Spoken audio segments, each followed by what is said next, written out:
Welcome to the continuation of our class in stochastic processes in the new semester in the winter term. This second term on our class in stochastic processes will be more advanced than the first part and will be more directed towards, in particular, applications to physics or the study of models in physics, classical models in physics as they appear in statistical mechanics. We will want to understand equilibrium and non-equilibrium statistical mechanics through the lens of stochastic processes, of course, and this will be done many times by making use of connections to other fields of mathematics, which allow us to bring in more tools. And one of the most important connections to other fields in mathematics is connections towards analysis, of functional analysis. That will be a fundamental pillar for all the theory that we are going to develop. In the first couple of sessions that we will have in our class, this term will be dedicated to establishing this connection further, the connection between the theory of Markov processes on quite general state spaces to the theory of semigroups, which is fundamentally an analytical theory. And we will get started with this right away. But before I do that, I want to give a few references which shall serve as guiding references throughout the entire term. And as we go along, I will give further references when we discuss more advanced things or more details and even research papers as we go along. But as continuing and accompanying references, I want to highlight the following few sources. The first source is the book that we also used already in the last semester, which is the book by Revue and Yor, called Continuous Martingales and Brownian Motion. The second source, which I like quite a lot and which is very comprehensive, in particular with regards to what we want to do in this semester, is the lecture notes by my colleague Andreas Eberle from the University of Bonn, which is called Markov Processes. It's a comprehensive lecture notes and it contains a lot of details and a lot of material, and from time to time we will take advantage of this, or I recommend to look into that reference whenever there's some details that you don't find worked out sufficiently in my presentation. Then there is a nice book which I rediscovered only recently by Fabrice Baudouin, another colleague of mine. The book is called Diffusion, Process and Stochastic Calculus. It's a kind of applied but still very detailed and very mathematically accurate book, which gives a nice overview, although it's quite concise. So it's a very well written, nice book, which I also recommend as a general reference. And then there is a well-known epic volume, if you like, by Kallenberg, which is called Foundations of Modern Probability Theory, where you find a lot of technical material, and therefore this book is also very useful as a general reference. Apart from this, of course, there is the book which we used also in the last semester already by Klenke, which is called Probability Theory or Wahrscheinlichkeitstheorie in German, which is a very, very good book for probability theory in general. In some sense, we have covered many things which are there in Klenke, but you might nevertheless from time to time go back to Klenke and look up some of the terms or phrases that we now will make use of all the time without further explanation. So you might want to look back and go back to Klenke from time to time to recapture what was developed in the past. And as I said, further material will be provided in the course of the semester. Okay, we will now get started with this indicated connection between stochastic processes and analysis. We have seen on the horizon that there is such a connection already in the past semester when we were making a connection between Markov chains and the concept of discretely harmonic functions, and later in the second part of the last semester we were discussing the connection between Ito-stochastic integrals and harmonic functions. This connection that we want to establish now goes beyond that, what we have seen before, and it's on a conceptual It's very conceptual and it's very general, and we will see that the connections that we have seen already will be special cases of this very general link between the theory of Markov processes on general state spaces and the theory of semigroups on function spaces. And we have to do that, and we have to get the foundations right in order to apply interesting and very powerful tools from analysis to the study of stochastic processes a little later. And for that purpose, we have to invest a little bit, and we have to be a little patient to get the foundations right.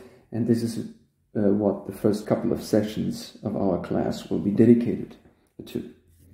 So we start with a general definition or repetition of the concept of a Markov process on a general state space. This will be the first definition of our course in this semester, and it goes as follows. So suppose you have a parameter set capital I, which is considered to be the time parameters of your stochastic process in which the process is defined.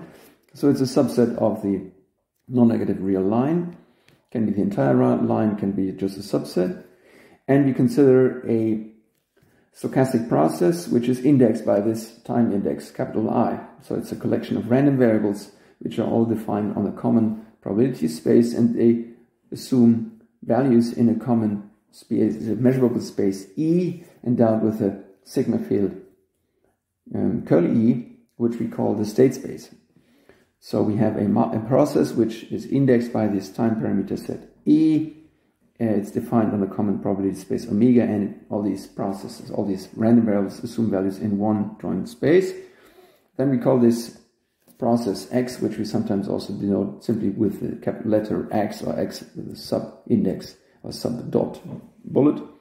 We call that thing a Markov process if for all measurable bounded functions, which we also sometimes call observables, so if for all bounded measurable functions f from the state space, and two time parameters s and t, where t is assumed to be bigger than s, the conditional expectation of this observable evaluated at time t on the process x, the conditional expectation of this, given the sigma field generated by all the random variables of the stochastic process up to time s, and this conditional expectation is just as good as if we did the computation expectation of the same quantity, but with respect to the sigma field, which is generated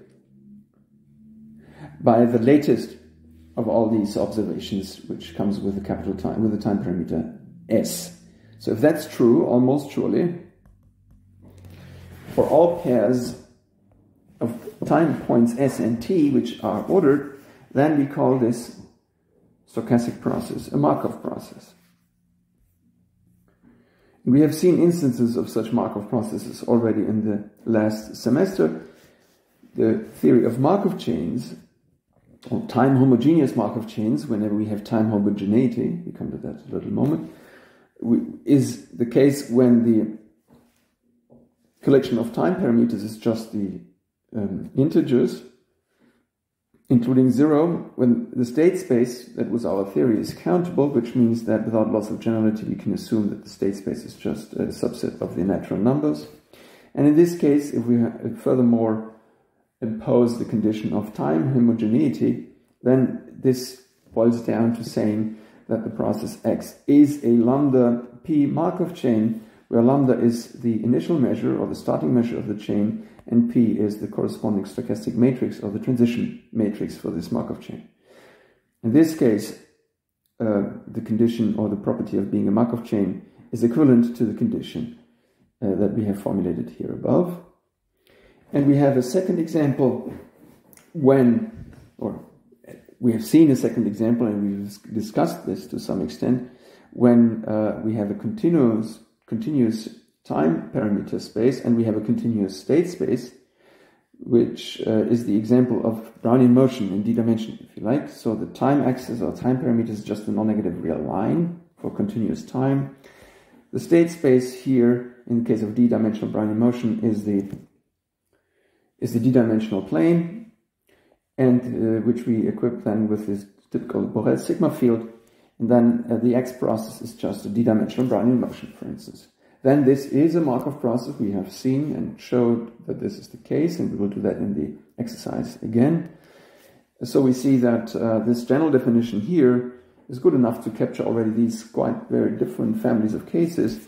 And of course, there's a huge amount of other examples which also fit into this framework. So therefore, it is quite general. And we want to invest today's session for a first step towards the connection towards the analytic theory that comes along with such Markov processes, which is ultimately an analytic theory, of course. In order to make this connection to the analysis, we will now impose a certain regularity condition on the state space, which in a way says that this state space is not so far from being a countable space after all. This will help us to use certain constructions which are possible mainly only if you have such an additional regularity assumption or finiteness condition, if you like. And we will see that in the sequel, why that or where this shows up, even if I might not necessarily give you full details of all these technicalities. But for the sake of completeness and for the sake of mathematical rigor, we have to make sure that we state this condition and that we are aware of this. And the condition is that the target space or the state space of a process that we're working with is typically assumed to be a so-called Polish space. Polish because this pays tribute to contributions of Polish mathematicians in this theory. So therefore, in honor of the Polish mathematical tradition, these spaces are called Polish spaces. And what are they? Well, we start with a metric space. So it's a certain set E with a metric D.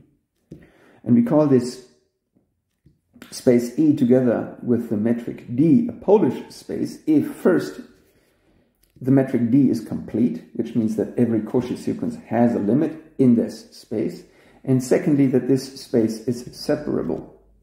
And separability means that there is a countable subset of points, so there's an enumeration of points, of certain points in this set, such that the metric closure of this set, so that the limits, which is, in other words, the collection of all possible limit points of these sequences that you can construct by choosing appropriate points in E, that this is in fact the whole space E. So to give you an example what this means, just take E to be the real line and take as a countable subset just all rational points.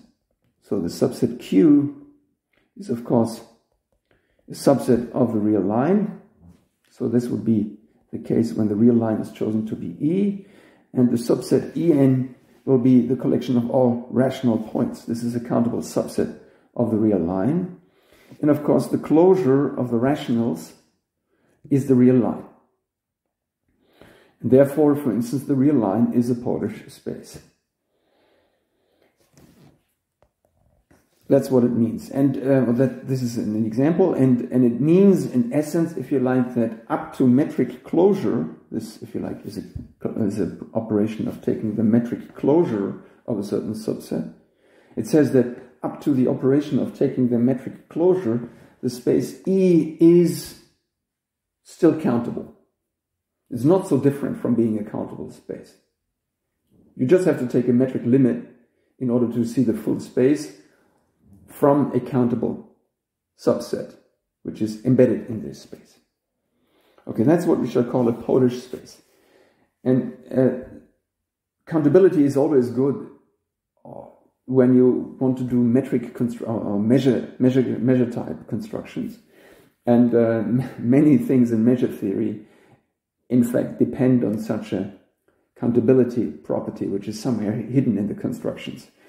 And whenever we have such a countability property of the space, then we are optimistic that certain simple constructions that we can do just by counting things carry over to these Polish spaces.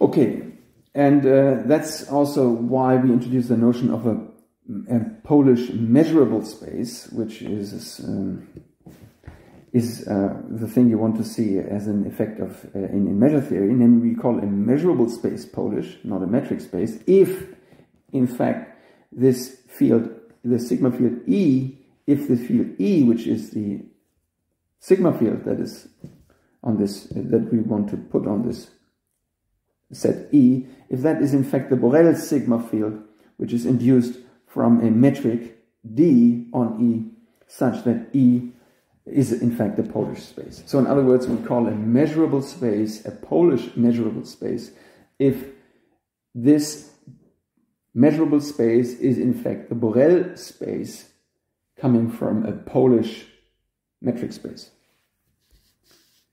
Okay.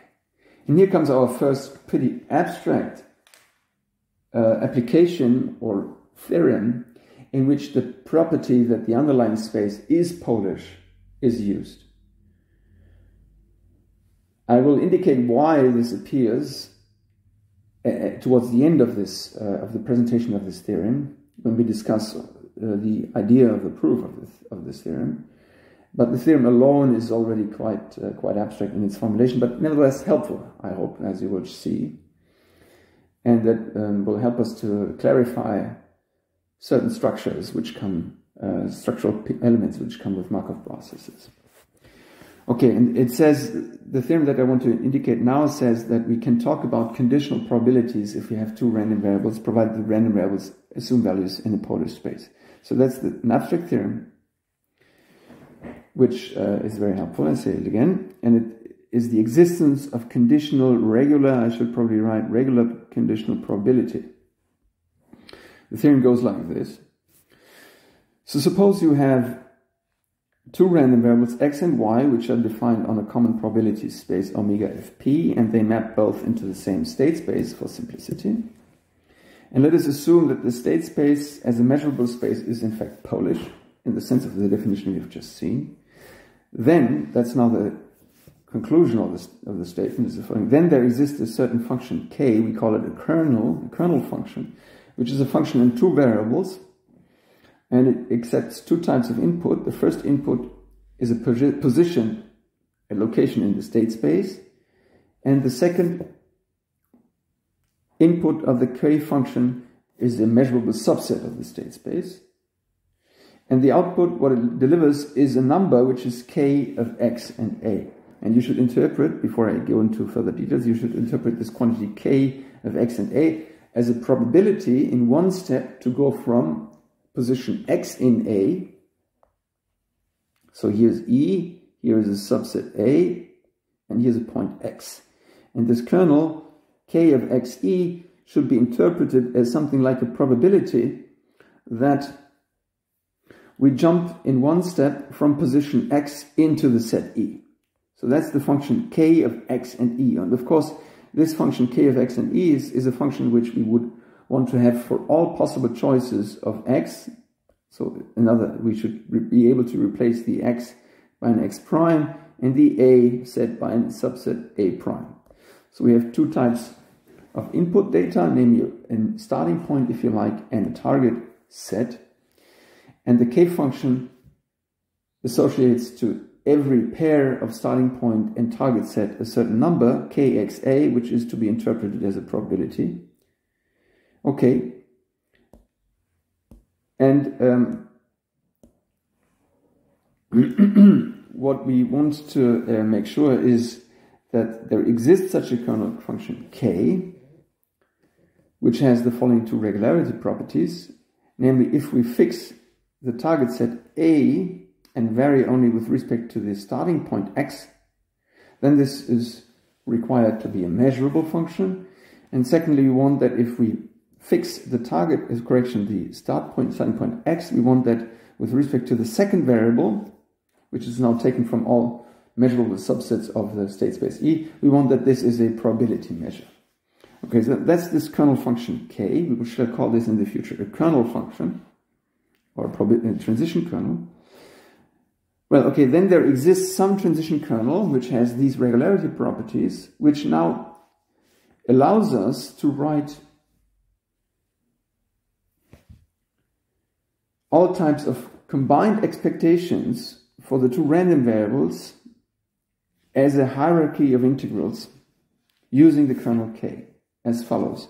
Namely, if we take then any function f, which is a joint observable in the two variables x and y, which is then of course measurable, and if we take the expectation of this joint measurement, then we can write this joint, the expected value or the average outcome of this joint measurement as a hierarchy of two integrals when we have nested integrals. The first integral is taking the integration. This will be now an integration on the target space with respect to a certain distribution on the product of the target space. We integrate with respect to the y variable here first, and we do that by evaluating this evaluation function fx and y at a fixed location x first. So the x integration is the outer integration, and the inner integration is the y integration, which is to be understood as an integration with respect to the possible target values of y. And we integrate this inner integration with respect to the distribution which is induced from the kernel function with respect to the y variable. That's the first integration. It is something like a conditional integration. It's a conditional expectation of this joint measurement when we fix the possible outcome little x in the state space x.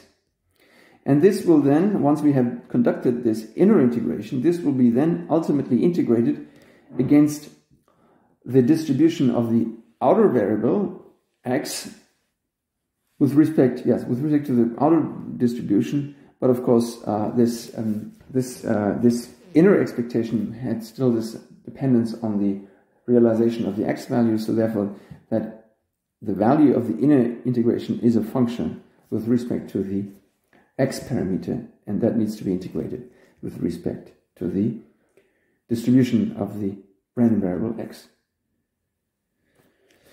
Well, here, let me say it again, it's stated that this measure which we put on the target space in the second integration is the law of the random variable x. That's the statement of the theorem. Let me say it again.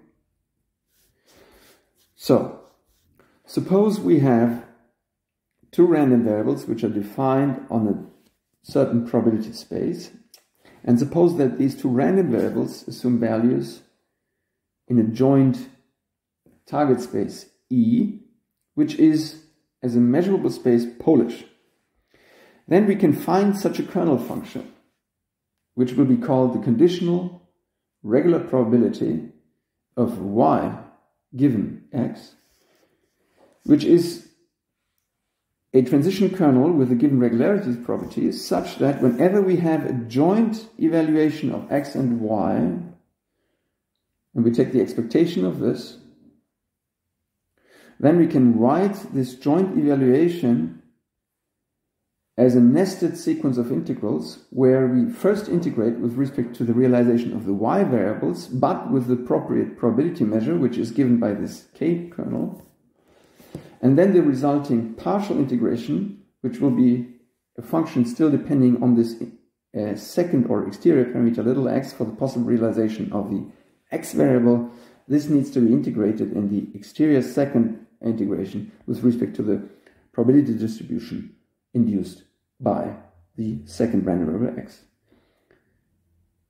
The statement says that this kernel exists provided the space E in which the two random variables assume their values is Polish.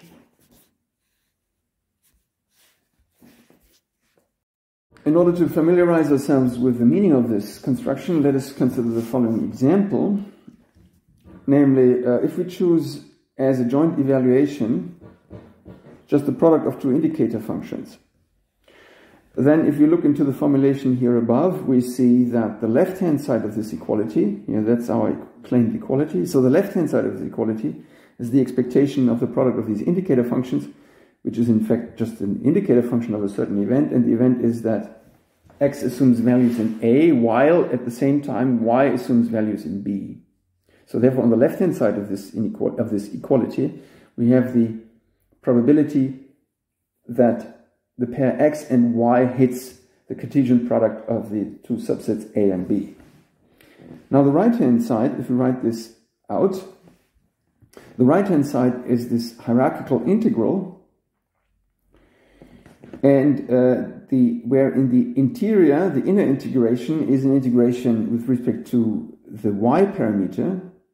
Now if the function that we insert here inside is a function which decomposes into a product of the two, a product function where each of the parameters is in product form, or so it just decouples into a product function, then we can take out the factor which does not depend on y outside the first integral, which is what I did here.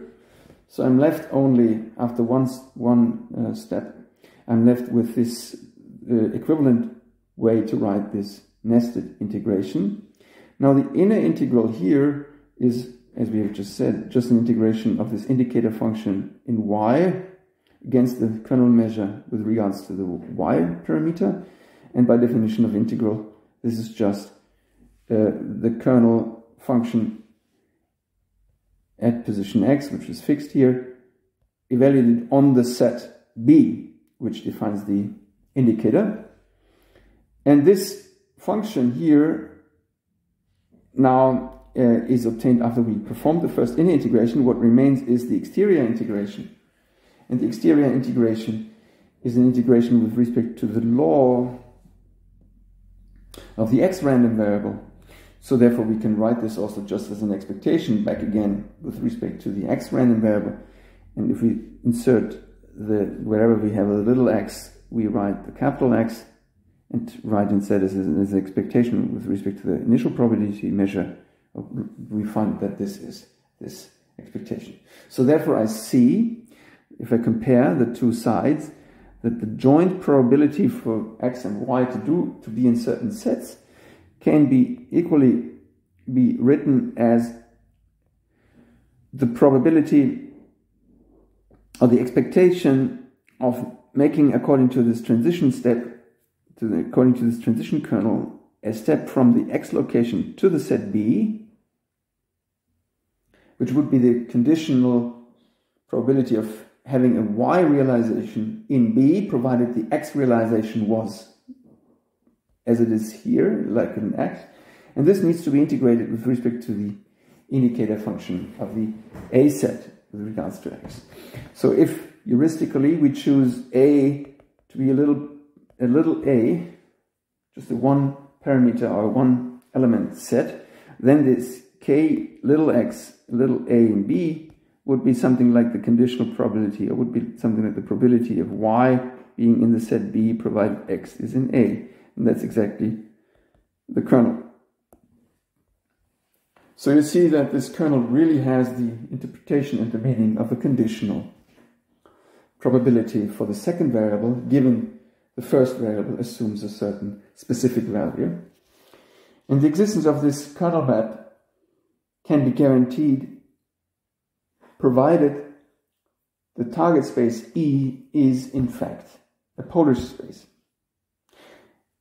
And now I want to indicate why the assumption of being a Polish space is so helpful. Well, the actual proof of the theorem is much more complicated than what I'm going to say now. So therefore, my proof here is not at all the real proof. It's just an argument to make the statement plausible. And for that matter, let us just assume, or make a dramatic simplification, and let us assume that the space E is not only Polish, but is in fact countable, which is of course a super dramatic simplification. But then we can write down this kernel explicitly. Well, how do we do that? Well, in the countable situation, of course, we can in a reasonable fashion talk about the probabilities that x and y assume or take exact specific values, namely I and j. So assume I and j are states in the state space E, then for all pairs I and G, we can write down this probability, which is a non-negative, well-defined number, and we call this number Pij. And then we introduce the kernel K, which is at this point just a definition, a certain function Kia for any state I and E and A is subset, by saying that K of I and A is just basically the sum of all probabilities to end up in a position J as A. That's this sum. That's already the interpretation of this quantity is what? It is the probability that X is I and that Y is in A. This would be this probability. This sum here inside the green box is probabilistically equally expressed like this. And we divide this expression by the total sum, by the total sum over all j in this set E, Pij, and this sum in the green ball is nothing but the probability that X is I at all, because we make no assumptions on the j. So what we see is that this Kia guy is in fact nothing but the probability to be of X being I and Y being in A. This whole thing is divided by the probability of X being I, and we see that this is exactly the probability of X being I, Y in A, conditioned on the fact that X is in fact I. So this quantity here on the right hand side at this level would be just a definition, but it is easy to check, and I leave this as an exercise, that this definition here exactly matches the requirement for such a kernel for these random variables X and Y in this special case when E is in fact countable. This tells you how this kernel thing could come up as a conditional probability in a countable state space situation, and the general case in a way follows this intuition, but is technically slightly more involved. You have to do a little bit of measure theoretic induction and so forth. And I refer to one of those references, like the book by Revue and Dior, for instance, or the book, of course, by Kallenberg, where you find the technical details.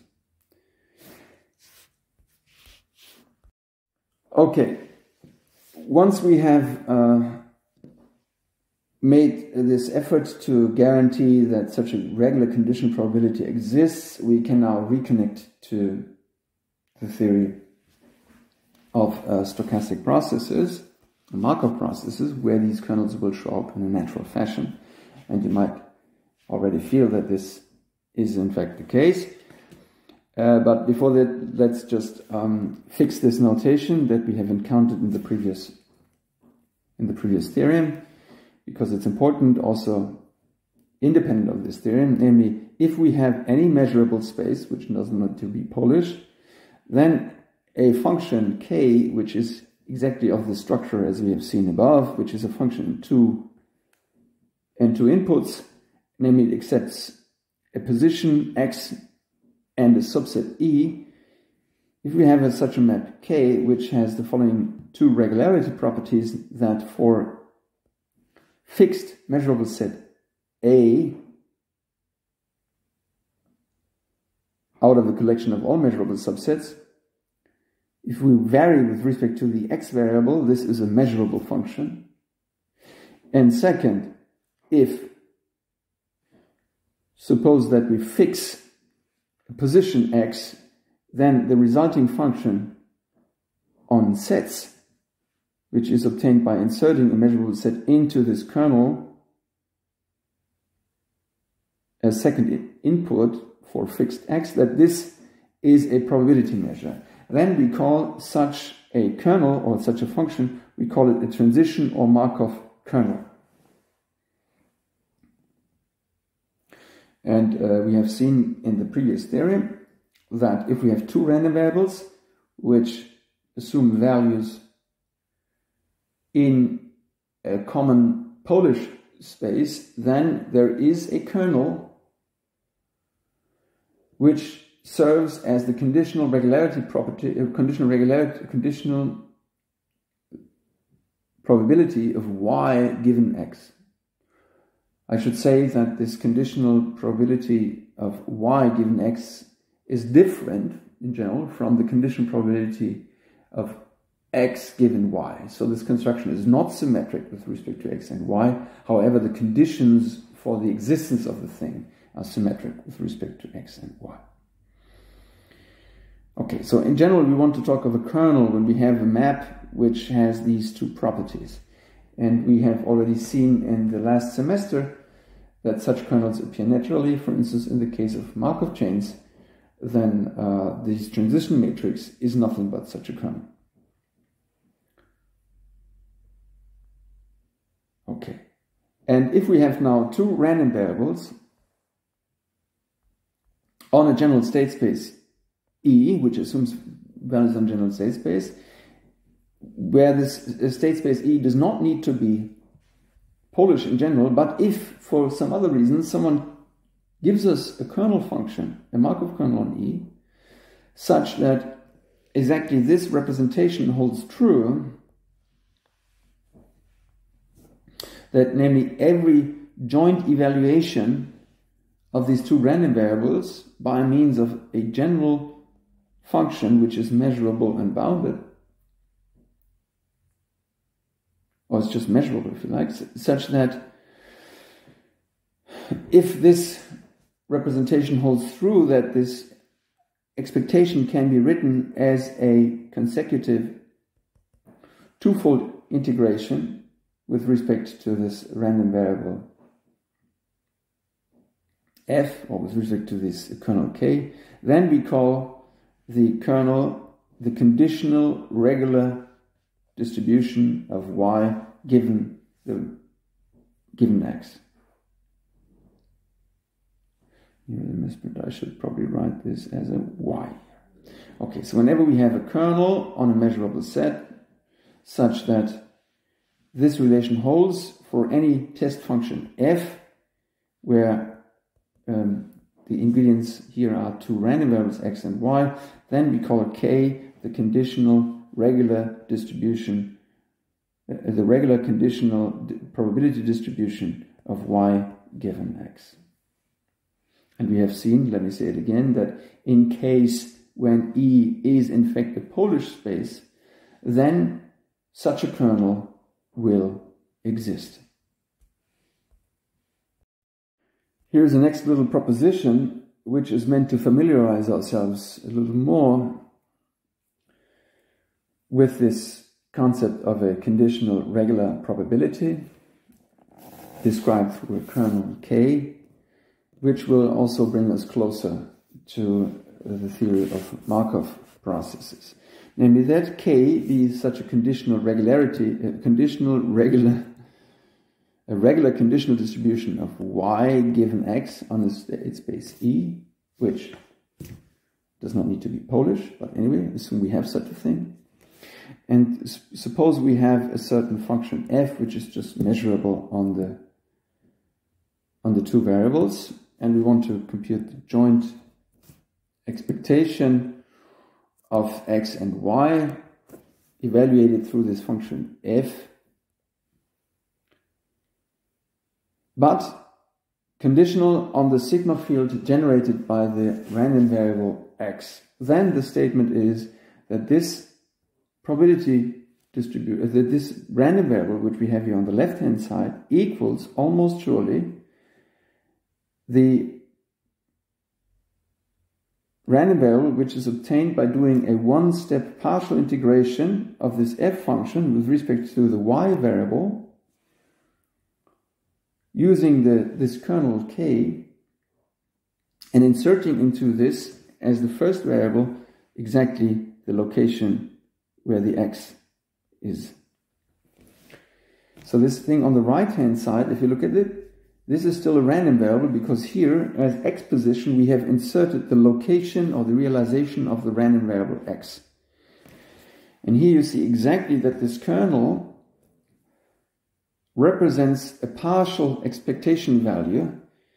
Namely, when you look at this object here on the left-hand side, it is an expectation after all, but it is an expectation that which is computing which is averaging out the possible realizations of the y random variable, provided you know what the x variable is. This is the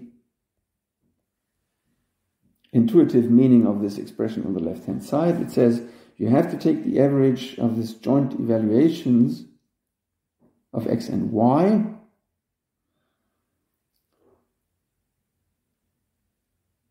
for all possible realizations of y, provided you know what the x is. And then the statement of this little proposition is that this partial averaging procedure can be obtained or can be conducted exactly through an integration with respect to the kernel measure with regards to this y parameter of the function f, where we insert in the remaining x position, which is still there, the realization of the random variable x. And the claim is, let me say it again, that these two random variables on the left and the right-hand side are identical almost surely. So up to a zero probability set, these two quantities are the same. The proof could be left as an exercise, but I do it to you for your comfort once more. So if you want to check that certain conditional expectations are the same, it is enough to convince ourselves that certain expected values, which depend only on the conditioning random variable, are the same. So for that matter, let h, little h, be a measurable function. And we combine this measurable function with the x random variable alone, and I want to evaluate this joint expectation. And I will conclude that this joint expectation can be written as an expectation which involves the same h of x, but a new random variable, which is then identified as the conditional expectation of this quantity on the left-hand side, given the sigma field induced by x. Okay. But in order to show that this is the case, I can insert here now the properties or the defining property of the regular conditional distribution of y given x, which allows me to, first of all, to write this as a more complicated function in two variables. It's a certain function phi of x and y, if you like, which is of the form, namely it's of an f of x and y times a little h of x, of course, but it fits into the general structure that we want to use for the that is used in the definition of this K kernel. And therefore we can write exactly this phi function in two variables here inside this hierarchical integral, which is taken with respect to this hierarchically constructed measure on the product space. And now I see, as before, that here for the interior integration I have one factor as a function which decouples from the integration variable in the interior. So I can pull this guy out, and I'm left with an integral with respect to a kernel measure y alone. That's exactly this interior integration. And then the remaining guy will be an expectation with respect to the law of x, but that can be written back as an expected value on the initial probability space. So you can write this integration as an expected value with respect to h. And therefore we have this identity. And this shows, in fact, that the conditional probability of this random variable given the sigma field x is exactly this random variable here on the right hand side. And if you look at this lemma or this proposition, you already see that we get closer to our theory that we want to develop for Markov processes, because in the theory of Markov processes we have exactly such partial averages or conditional expectations that lie at the heart of the theory of Markov processes.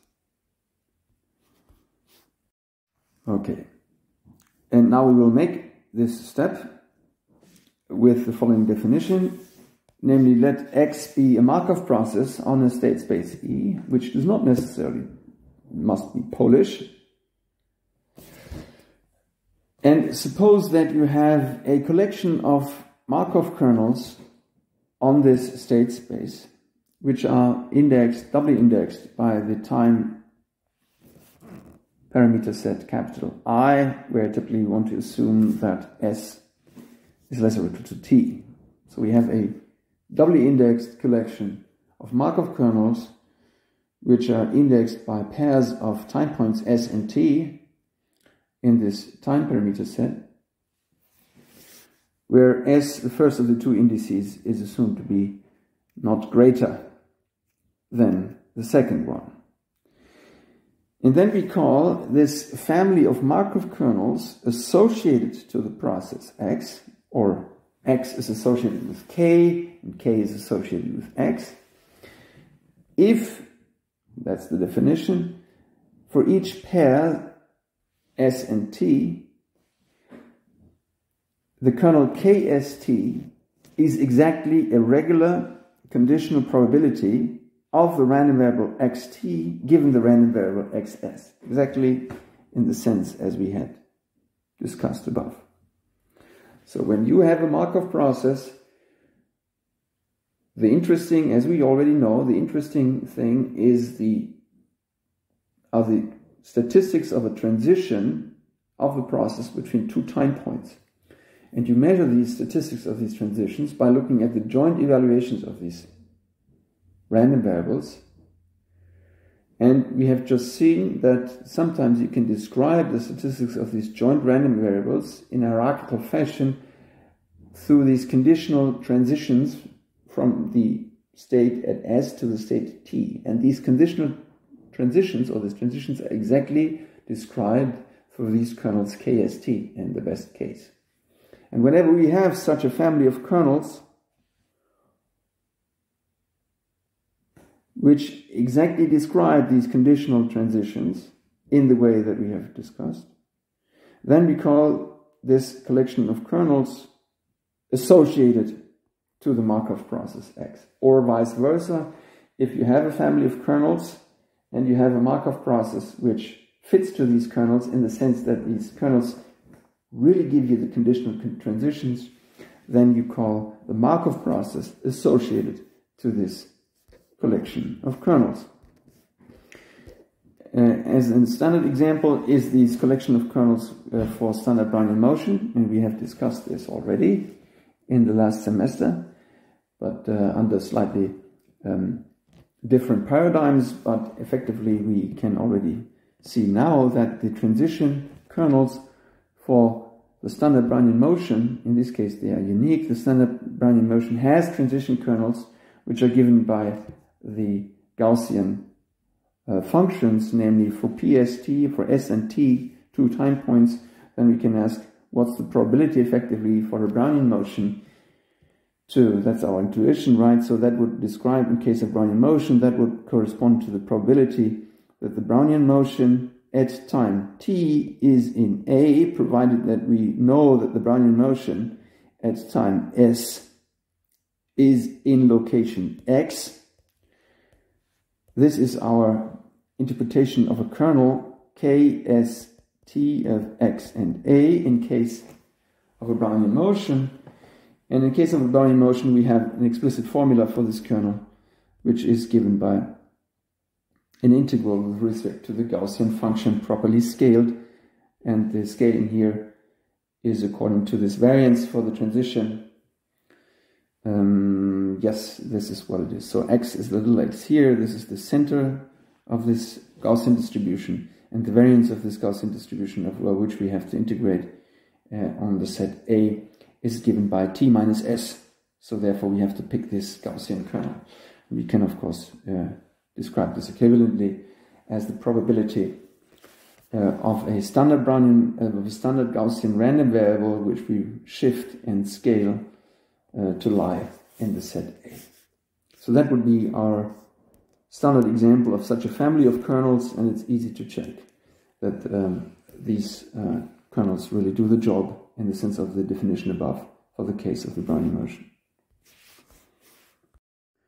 Okay, we have seen that Markov processes and kernels seem to stand in a certain relation, and we want to highlight now one more very important property, which is what shall turn out to be the semigroup property of these kernels, provided that they are associated really with Markov processes. But at this point we can already state that whenever we have a Markov process on a Polish state space, then there is a family of kernels which is associated to this Markov process, because this is the question about the existence of regular conditional probabilities, and this existence is guaranteed by one of the theorems that we have discussed about. Now the next step towards the connection between Markov processes and, in a way, PDE theory and analysis theory is the semigroup property. And in order to understand this, we have to recall the possibility or the following construction, which is called the convolution of kernels, and it goes like follows. So if you have two kernels on a measurable space, call them K and L, then we can construct a new kernel, which is sometimes denoted K star L, or simply just KL as a product or convolution product of these two kernels, which is obtained as follows. Namely, given a position X and a set A, intuitively you want to define now a probability to make a transition from position X to A. And how is that defined? Well, you consider this as effectively a two-step transition probability, namely you integrate all possible transitions from all possible points, intermediate points Y to the target set A, but you average these probabilities with respect to the first step transition, which is statistically described for the first kernel K. So you average these probabilities with regards to these family of starting points according to the probability distribution on the state space E, which is induced by the K kernel given the initial position X. So this convolution product in the end defines a new kernel, and this kernel is the convolution of the two. And the actual connection to the Markov property of the process X, which has not been mentioned so far at all, is the following convolution semigroup property. Namely, if we have a Markov process with state space E and we have an associated family of kernels, then the following identity is true, which involves this convolution product. Namely, if you have three different time points, S, U, and T, which are ordered, and if you compute in the sense above the two-step transition by taking the convolution product of two kernels that are connected to the times transition S to U and U to T, and you evaluate this at location XS, then this kernel is the same as if you had taken the two-step or the one-step transition probability from S to T right away, where you neglect the intermediate time point U and make this one transition according to this kernel for the two exterior time points S and T. So this convolution identity is true, almost surely, and you should note that this is not necessarily a statement which is true for all starting points, or for all deterministic points X that you could insert here. At this level, we can only say that this property holds true when you evaluate this identity at locations which are actually seen by the process XS. Okay, in order to prove this, we will again identify certain conditional expectations. So we start out with a general bounded and measurable function on the state space, and we want to compute such an expected value, namely which is effectively will be an expected value which involves the transition from time point S to time point T. So it's a question for the statistics of a transition which neglects all information that comes with the intermediate time point U. Okay, for the evaluation of this expected value, we might equally condition this expected value before we compute it to the sigma field which is generated by the random variable xs, then by the projective property of the conditional expectation and the fact that any random variable which is measurable with respect to the sigma field onto which we compute the conditional expectation can be taken out as a factor in front of the conditional expectation. We obtain this equality, and then by our previous proposition, which allows us to represent conditional expectations by means of a kernel, we can write the inner conditional expectation in this fashion. This is one way to compute this quantity here, this expected value of a functional which computes the joint evaluation of the process at time points s and t, and which does not take into account any information about the intermediate time point. Now we want to write down the same expected value in a slightly more involved way, where we try to make an averaging also with respect to this intermediate time point. In order to do so, we start with this expectation again. And now, trivially, we can insert a 1 function, just a constant 1, which can be written just as the indicator function of the full set E, evaluated on the position of the process at the time u. Well, this is then, this expectation here is an expectation which involves evaluation of the process at 3 different time points. And now we can take, again, by the towering property or the projective property of conditional expectation, we can insert a conditional expectation of the whole thing, conditional on the sigma field, which is generated by all realizations of the process up to time u, which is the intermediate time point.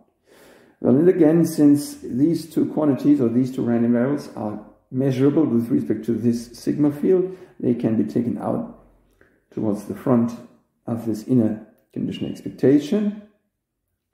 And now we use the Markov property in an essential way, which allows us to write this conditional expectation as a conditional expectation with regards to the sigma field, which is generated by the latest of the observations of the process which appear here, and that's xu, of course.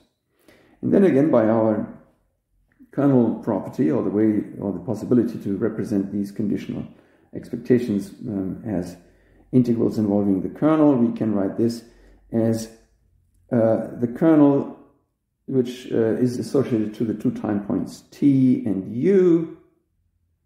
So it's a transition from time u to time t, and we have to evaluate this kernel at the target, on the target set A, which is inside here, and this has to be evaluated at the position xu, which was the latest point of observation. So therefore we arrive at this representation of this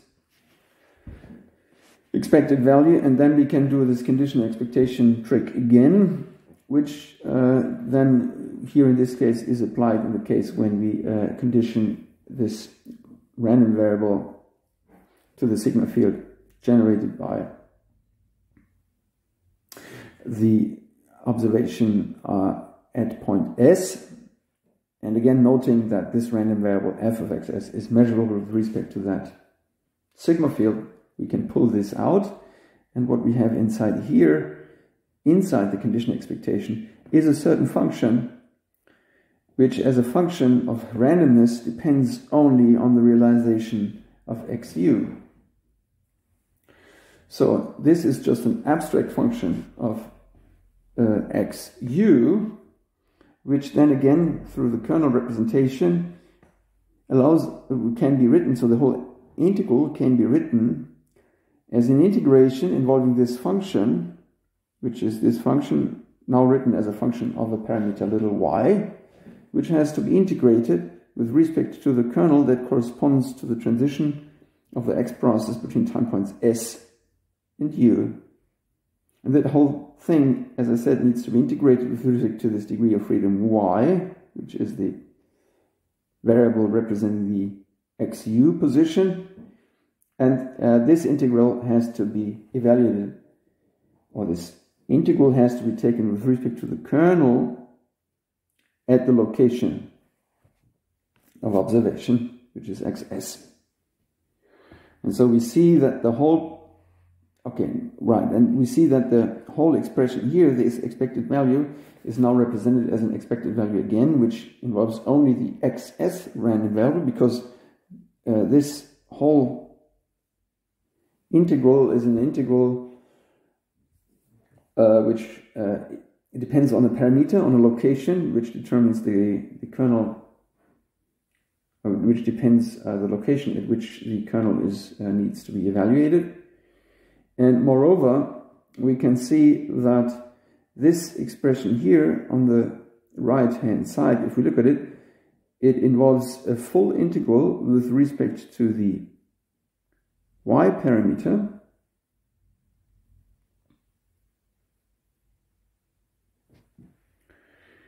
of the value of the kernel function with parameters u and t evaluated on the set A.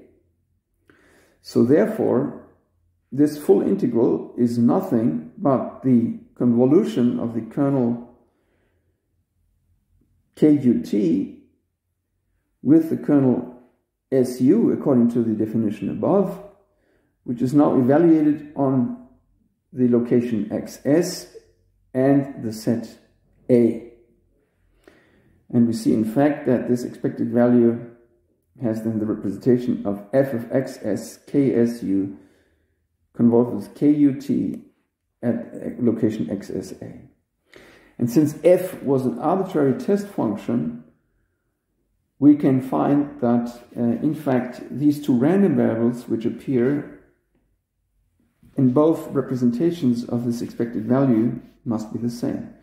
So what I find is that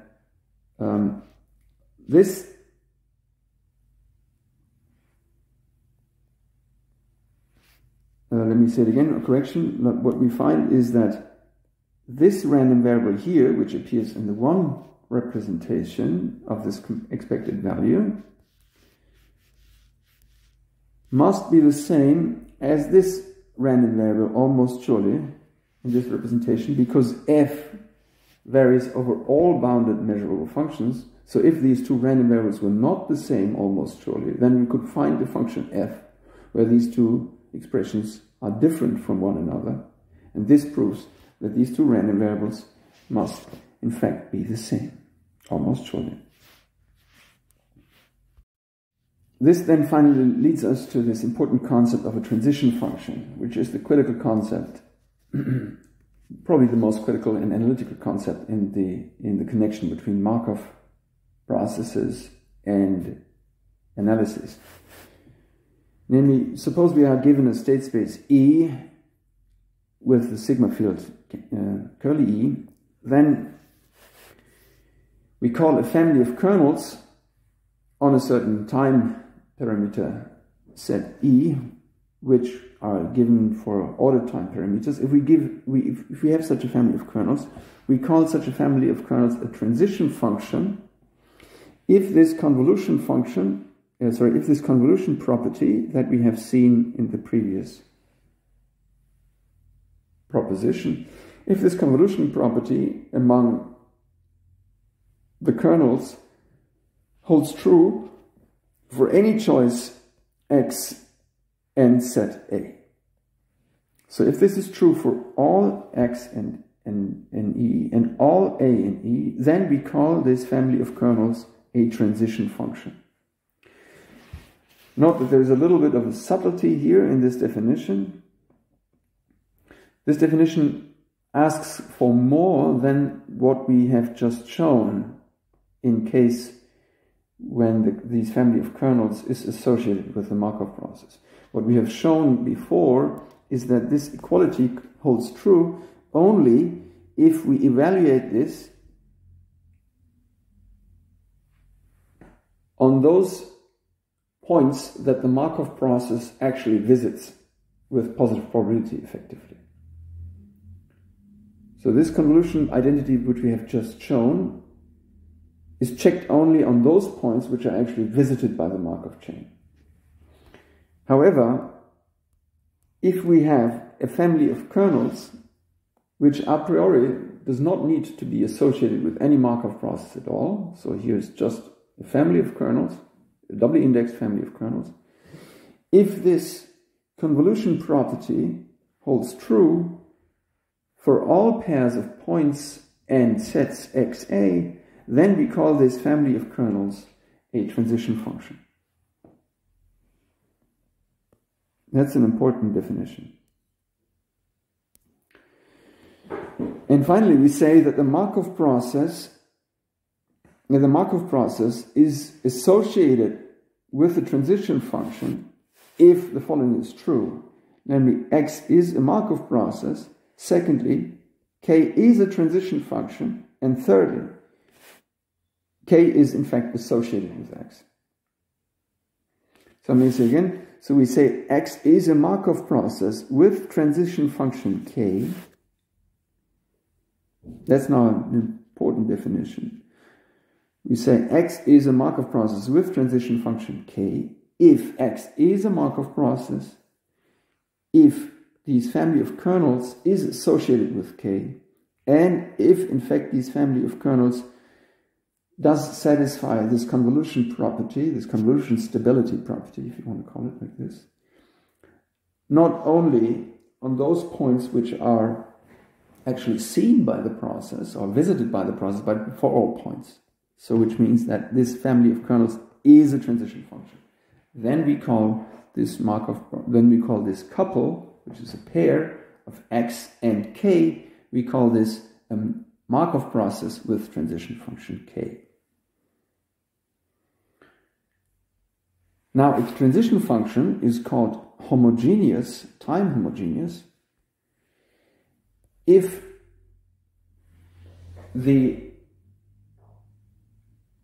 dependence on the two time points is shift invariant, which means that the transition function evaluated at a pair of points s and t is the same as the transition function evaluated at a pair of points s prime and t prime, provided that t minus s is the same as t prime minus s prime, which means that the statistics of a transition between two time points depend on these two time points only on the time step and on nothing else. In this case, we call the transition function time homogeneous. And finally, this is our kind of complicated, but unfortunately not in any way easier to make definition of a time homogeneous Markov process, which goes like this. A Markov process on a general state space E is called time homogeneous if there exists an associated time homogeneous transition function. So that's our definition of a time homogeneous Markov process. It says a Markov process is time homogeneous if we can find a transition function for that Markov process. There might be several, but if we find a transition function for this Markov process which describes the statistics of these transitions, and which is so that these transition functions or these kernels are in fact time homogeneous. So unfortunately there is a little bit of a subtlety here, but I think it's not so easy to circumvent this subtlety. In order to define a Markov process, a time homogeneous Markov process, we have to use the concept of a transition function. If you go back to our first definition of a Markov process, that was kind of easy because we used only the Markov process alone and the concept of a conditional expectation. But for the definition of a time homogeneous Markov process, we need to make a long detour. We need to consider a proper statistical description of the transitions between two different time points, and we want to say what it means for these transitions to be time homogeneous. And that's done here in this case by relating this time homogeneity effectively to a time homogeneity of the corresponding transition function, which is ultimately an analytic property of these kernels. We finish this lecture with our favorite example of the standard Brownian motion. We have already seen or argued why the standard Gaussian integrals involving Gaussian functions are in fact the transition functions for the Gaussian, for the Brownian motion. This convolution stability property is easily checked, and I'll leave it as an exercise. But what we can also see in this case is in fact that these kernels are time homogeneous, because if we look at, we have here's again our representation of the kernel for the Brownian case. We see that this obviously depends on the two time parameters t and s only through the difference of the two, and this is obviously a time homogeneous situation. So therefore the Brownian motion, we can say that the Brownian motion is a time homogeneous Markov process in the very general sense as we have discussed it today.